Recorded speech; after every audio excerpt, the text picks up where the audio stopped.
सुबह हो जाती है। हिल देखता है कि जिंगमू उठ के बैठा हुआ है। ये देख के उसे खुशी होती है कि चलो आज ये बैठा हुआ है। तभी एमी आके हिल को बताती है कि आपका नाश्ता लग चुका है। नाश्ता करने के बाद हिल जिंगमू के लिए भी मिल्क और कुछ खाने को लेके आता है और उसके सामने रखते हुए कहता है, गलत मत समझना, मुझे तुम्हारी फिक्र सिर्फ इसलिए है क्योंकि तुम अभी भी मेरे काम आ रहे हो। जिंगमू इस पे कुछ नहीं बोलता और ग्लास उठाने के लिए अपना हाथ आगे करता है, पर उसके हाथ काम नहीं कर रहे थे, इसीलिए ग्लास गिरने लगता है। ये देख के हिल तुरंत ग्लास को सीधा करता है और अपने हाथ से जिंगमू को मिल्क पिलाने लगता है, क्योंकि उसे पता था कि बेहोशी वाली दवाई का असर अभी जिंगमू के शरीर से पूरी तरह नहीं गया है। पहले तो जिंगमू हिचकिचा रहा था, पर फिर वो चुपचाप मिल्क पीने लगता है। मिल्क पीने के बाद हिल उसे बताता है कि तुम्हारी मूंछ बन गई है, जिसे जिंगमू तुरंत क्लीन करता है। जिंगमू को अपनी बातें मानते हुए देख के हिल उसे खाना भी अपने हाथ से खिलाने लगता है और जिंगमू खाने भी लगता है।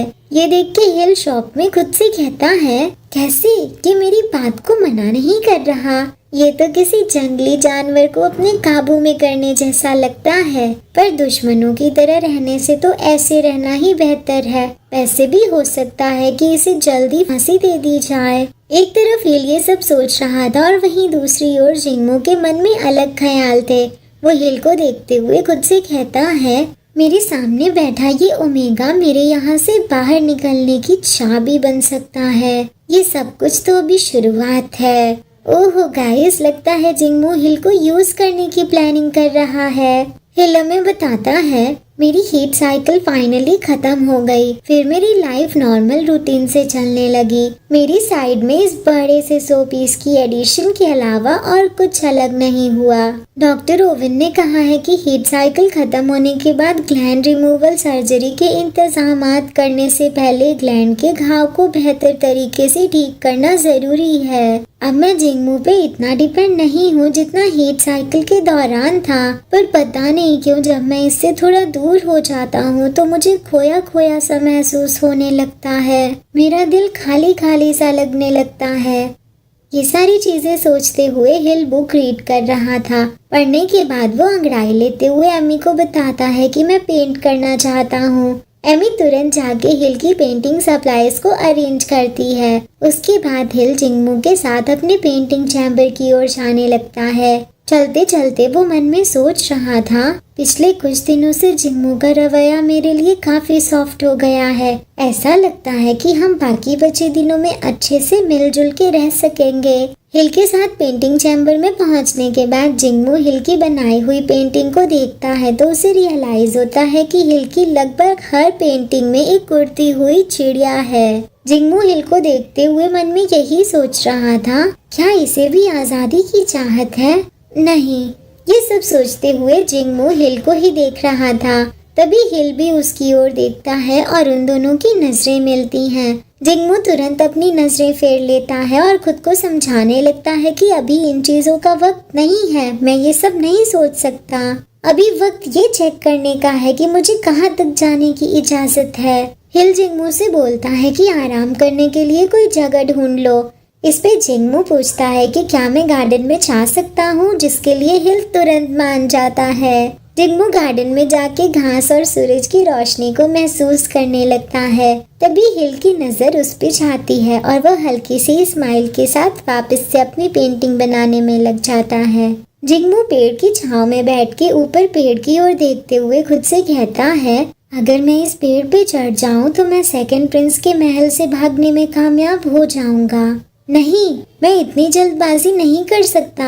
बाहर की दीवारों पे अभी भी बहुत सारे गार्ड्स हैं। ऐसा करने से वो सब अलर्ट हो जाएंगे। फिलहाल इस ओमेगा से चिपके रहना ही बेहतर होगा। उसके बाद कोई सेफ रास्ता देखूंगा।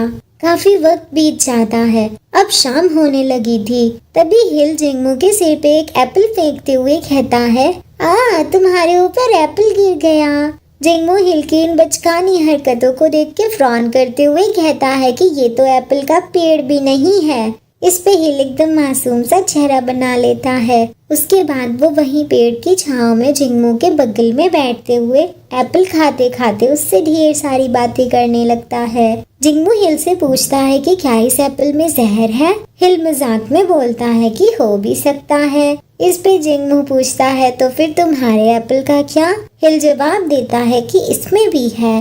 जिंगमू तो हिल को देखते ही रह जाता है। फिर वो भी अपना एप्पल खाने लगता है। दोनों पेड़ की छांव में बैठ के एप्पल खा रहे थे। एक पल के लिए तो जिंगमू सोचता है कि काश ये वक्त यहीं थम जाता, पर अगले ही पल उसे अपना बदला याद आ जाता है और उसके मन में नफरत की आग जलने लगती है। एक तरफ ये दोनों गार्डन में बैठे हुए थे और वहीं दूसरी ओर इवान पेंटिंग चैम्बर से उन दोनों को देख रहा था। साथ में ओवन भी था। वो ओवन से कहता है, ओवन, हिल की हालत पहले से बेहतर लग रही है, जल्द से जल्द मार्क रिमूवल सर्जरी अरेंज करो। ओवन हेजिटेट करते हुए ठीक है बोलता है। रात में ओवन अपने सीनियर मास्टर से हिल की सर्जरी के बारे में बात करता है और काफी डिस्कशन के बाद ये डिसाइड होता है कि ओवन के सीनियर हिल की मार्क रिमूवल सर्जरी को परफॉर्म करेंगे और ओवन उन्हें असिस्ट करेगा। वैसे गाइस, क्या ये सीनियर डॉक्टर आपको जानी पहचानी नहीं लग रही? ये तो वही है ना जो किंग के साथ मिली हुई थी और जिसे हमने पिछले पार्ट में देखा था। अगले दिन सुबह सुबह हिल को इन्फॉर्म किया जाता है कि उसकी मार्क रिमूवर सर्जरी आज ही है। ये जान के हिल तो एकदम शॉक ही हो जाता है। ओवन गार्ड की हेल्प से जिंगमू को एनेस्थीसिया दे रहा था। इवान हिल को समझाता है कि रॉयल मेडिकल टीम की रिसर्च के बाद डिसाइड किया गया है कि तुम्हारी कंडीशन को देखते हुए सर्जरी परफॉर्म की जा सकती है। फिक्र मत करो, मैं हर कदम पे तुम्हारे साथ रहूंगा। हिल तो काफी उदास लग रहा था और जिंगमू की ओर देखते हुए मन में यही सोच रहा था कि क्या बिछड़ने का वक्त इतनी जल्दी आ गया। वहीं जिंगमू यहाँ से भागने के बारे में सोच रहा था। थोड़ी देर में हिल की सर्जरी का पूरा सेटअप तैयार था। ओवन उसे बेहोशी का इंजेक्शन लगाते हुए बताता है कि सर्जरी कंप्लीट होने में लगभग 5 से 6 घंटे लग जाएंगे। उसके बाद आपकी आंखें खुलेंगी। हिल की आंखें आंसुओं से भर चुकी थी और वो मन में यही सोच रहा था कि उठने के बाद मेरे और उसके बीच सब कुछ खत्म हो चुका होगा। इसी के साथ हिल अपनी आंखें बंद कर लेता है। इवान उस कमरे के बाहर ही बैठा था और सर्जरी कंप्लीट होने का इंतजार कर रहा था। वहीं दूसरी ओर जिंगमू को बेहोश करके किसी दूसरे कमरे में रखा गया था। शाम से रात हो जाती है और अब तक जिंगमू की आंखें खुल चुकी थीं। वो उठ के बैठता है और अपने हाथ पैर सीधे करने लगता है। उसे तो समझ ही नहीं आ रहा था कि एनेस्थीसिया का असर पूरी तरह से खत्म कैसे हो गया। क्या ये सिर्फ एक गलती थी या फिर कोई साजिश? पर फिलहाल जिंगमू के पास इन सवालों के लिए कोई वक्त नहीं था। उसे अपने लोगों को बचाना था और इस लान्या एम्पायर से बदला लेना था। जिंगमू पूरी ताकत लगा के अपनी जंजीरें तोड़ देता है। रेडी हो जाओ गाइस, अब इस स्टोरी में बहुत बड़ा ट्विस्ट आने वाला है जो आपने सोचा भी नहीं होगा।